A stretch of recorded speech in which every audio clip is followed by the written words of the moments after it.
Mesdames, Messieurs, amis internautes, bonjour. Comment se porte l'ambassade de Grande-Bretagne en Côte d'Ivoire? Quel est l'état des relations diplomatiques entre la Grande-Bretagne et la Côte d'Ivoire? Et qu'en est-il de la reprise du service visa? Pour répondre à toutes ces questions, nous avons l'honneur de recevoir pour vous Son Excellence Joséphine Goll dans cette interview exclusive. Son Excellence, merci d'avoir accepté notre invitation. Merci à vous. Alors, après sa fermeture en 2005 du fait de la crise, la représentation diplomatique de la Grande-Bretagne a rouvert ses portes en Côte d'Ivoire en 2012. Depuis, comment se portent les relations entre la Grande-Bretagne et la Côte d'Ivoire? Les relations se portent très très bien, je crois. Comme vous avez dit, nous avons réouvert notre ambassade en 2012. On avait gardé une petite présence même pendant la crise. Comme ça, on n'était pas tout à fait absente. Et actuellement, on cherche de renforcer de plus en plus nos liens entre les deux pays. Pour renforcer bien évidemment les liens entre les deux pays, il y a la question des demandes de visa. Aujourd'hui, qu'en est-il de la possibilité pour un Ivoirien d'obtenir le visa pour la Grande-Bretagne à Abidjan? Voilà, il y a un service visa sur place à Abidjan depuis 2012 aussi. Sauf que beaucoup de monde ne connaît pas de l'existence de ça.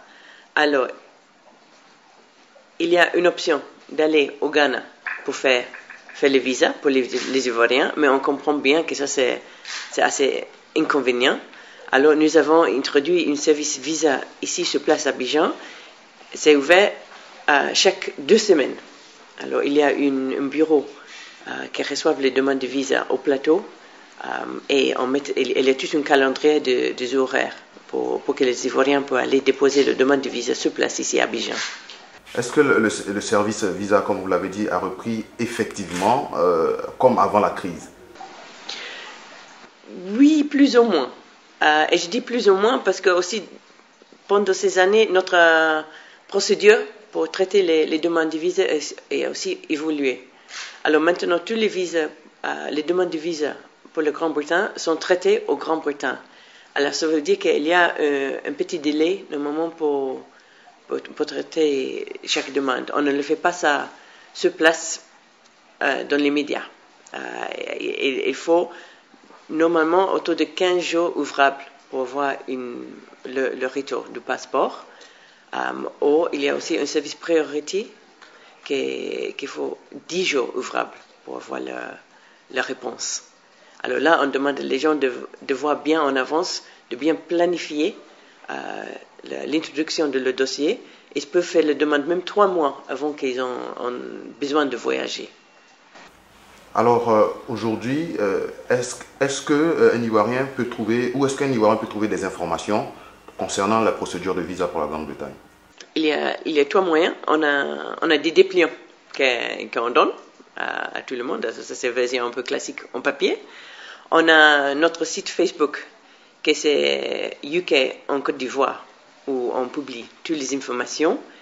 Et aussi, globalement, il y a le site web de la Grande-Bretagne, du gouvernement Grande-Bretagne, qui c'est le www.gov.uk.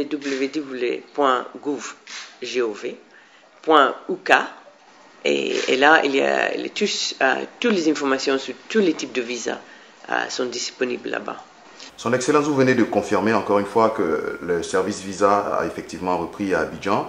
Selon vous, qu'est-ce qui explique le fait que les Ivoiriens continuent d'aller au Ghana pour faire les demandes? Je pense qu'il n'y a pas beaucoup de visibilité peut-être de cet service parce que maintenant, comme pratiquement toutes les ambassades, on ne les traite pas ça au niveau de l'ambassade même. Alors on a un service, un bureau où les gens sont invités d'aller déposer leurs demandes. Alors là, il n'y a pas l'image de l'ambassade peut-être à côté. Alors notre service se trouve à l'immeuble BSIC, qui c'est au plateau avenue Nugé. Alors c'est dans le Regis Business Center. Alors là, c'est là-bas que les gens peuvent aller pour déposer les demandes. Bien sûr, il faut prendre le rendez-vous avant, comme pour demander un rendez-vous, un visa pour la France, pour le Canada, pour tout autre pays pratiquement. Alors, est-ce que vous comptez communiquer davantage sur le fait effectivement que le visa a repris à Abidjan?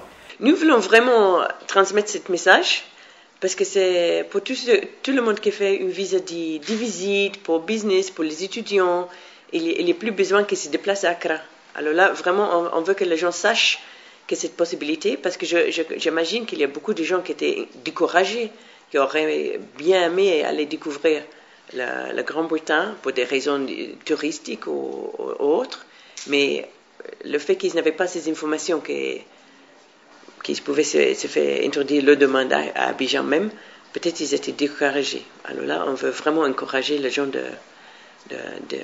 s'ils ont envie d'aller découvrir la Grande-Bretagne, qu'ils peuvent faire ça à partir d'une demande de visa à Abidjan. Cela contribue inéluctablement au renforcement des liens entre la Grande-Bretagne et la Côte d'Ivoire. Alors, en visite, bien entendu, en Côte d'Ivoire en mars dernier, le ministre britannique pour l'Afrique et le Moyen-Orient, M. Tobias Ellwood, a affirmé la nécessité d'étendre les relations bilatérales entre la Côte d'Ivoire et la Grande-Bretagne, notamment dans le domaine des finances, des infrastructures, de l'éducation. Qu'est-ce qui explique aujourd'hui la volonté de la Grande-Bretagne de travailler avec la Côte d'Ivoire sur ces différents domaines?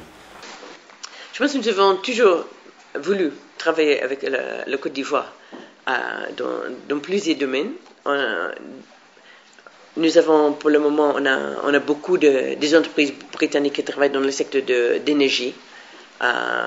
Azito, Agreco, qui sont dans la génération de production d'électricité.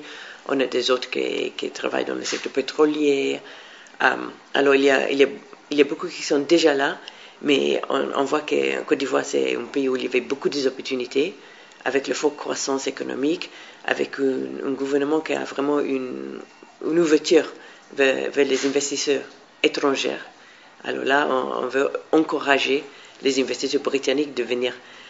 Ils ont peut-être traditionnellement un peu de réticence, parce que c'est un pays francophone, ils connaissent mieux les pays anglophones. Ils sont déjà beaucoup de Britanniques qui sont au Ghana, au Nigeria, évidemment. Alors là, on les encourage de venir découvrir les pays voisins. Ne pas avoir peur, juste par le fait que les gens parlent de la langue. Alors, Son Excellence, on vous voit participer à plusieurs rencontres, notamment au Centre culturel Nieré, récemment avec les jeunes. Vous avez également, en collaboration avec l'ambassade des États-Unis, eu une séance de travail avec l'administration et les étudiants de l'université de Mans. Qu'est-ce qui explique votre implication dans ces activités culturelles en Côte d'Ivoire? Je pense que dans la diplomatie pour les relations entre nos deux pays, ça doit exister à plusieurs niveaux. Alors on a bien sûr les relations entre le gouvernement assez formelles, on a l'intérêt de faire la promotion de le côté commercial dans les deux côtés, mais aussi il y a une opportunité de faire une promotion culturelle. Alors là, cette année, on a introduit des bourses d'études pour les étudiants ivoiriens qui ont la possibilité d'aller faire des études au niveau masters en Grande-Bretagne. Et ça aussi, ça permet un certain échange culturel. Et pour moi, d'aller parler avec les jeunes, soit à Abidjan, soit dans des autres villes de la Côte d'Ivoire, ça me permet d'avoir une meilleure compréhension de la réalité ivoirienne, de partager un peu avec ces personnes et aussi répondre à leurs questions sur le Grande-Bretagne. Son Excellence, nous allons parler d'actualité et on le sait, la Grande-Bretagne n'est désormais plus membre de l'Union européenne. Comment pouvez-vous définir encore une fois le concept de Brexit et quelles sont les éventuelles répercussions pour les pays africains avec lesquels vous collaborez? Je pense que le premier point à souligner est qu'on est toujours dans l'Union européenne pour le moment. Pour le moment, rien n'a changé. Alors c'est depuis mars qu'on a un peu lancé la procédure de sortie. Et ça sera une procédure assez longue parce que c'est une procédure que vraiment on doit commencer de comprendre comment ça va marcher.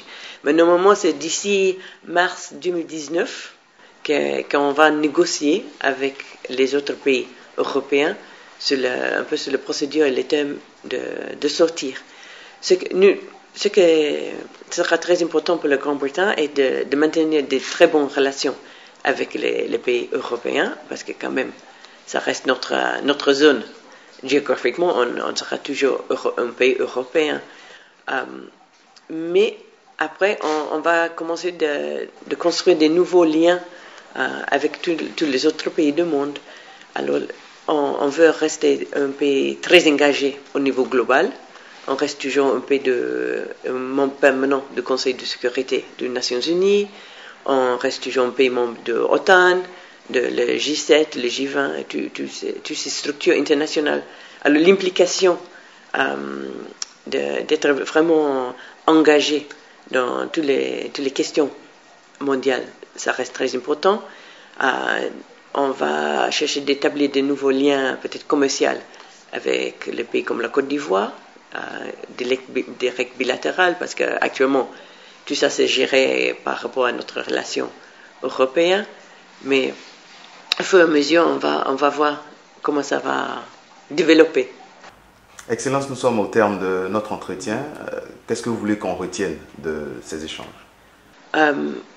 Je pense pour nous, la chose la plus importante que la Grande-Bretagne était absente de la Côte d'Ivoire pour un petit moment, mais on est bel et bien de retour, même au côté avec un service visa sur place. Comme ça, on veut vraiment que les liens entre les deux pays peuvent être renforcés. Le renforcement des liens entre la Grande-Bretagne et la Côte d'Ivoire est effectif. Pour en parler, nous avons eu l'honneur de recevoir pour vous, mesdames, messieurs, amis internautes, son Excellence Joséphine Gold.